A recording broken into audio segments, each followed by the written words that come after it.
বন্ধুরা রাজু তো মিলিকে অনেক ভালোবাসতো, কিন্তু রাজু আসার আগেই বল্টু মিলিকে প্রপোজ করে। এইটা দেখে তো রাজুর মনটা একদমই খারাপ হয়ে যায় আর সে ওইখান থেকে চলে যায়। বন্ধুরা রাজু আর আমার কপালটা সেম, আমরা যাকে ভালোবাসি তাকে কখনোই পাই না, আমাদের ভালোবাসার মানুষকে অন্য কেউ পায়। বন্ধুরা রাজু মিলিকে অনেক ভালোবাসে, তাই সে মিলির জন্য আজকে এমন কিছু তৈরি করবে যেটা দেখে আমি নিজে অবাক হয়ে গিয়েছি। তোমরাও কি সেটা দেখতে চাও? তাহলে ভিডিও মিস না করে শেষ পর্যন্ত দেখতে থাকো। কিন্তু তার আগে বন্ধুরা তোমরা কি টাকাকে চাও নাকি নিজের মাকে? মাকে ভালোবাসলে ভিডিওতে লাইক করে তাড়াতাড়ি চ্যানেলটা সাবস্ক্রাইব করো আর কমেন্টে আই লাভ ইউ মা লিখে দাও। আরে বন্ধুরা তোমরা সবাই দেখো দেখো রাজু এটা কি তৈরি করতেছে।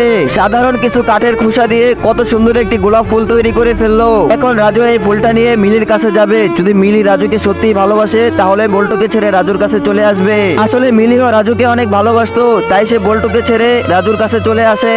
বন্ধুরা দেখো দেখো মিলি তো রাজুর কাছে চলে আসলো, কারণ মিলি রাজুকে সত্যিই ভালোবাসতো। আমার কাছে তো কেউ আসলো না, কারণ আমাকে কেউ ভালোই বাসেনি।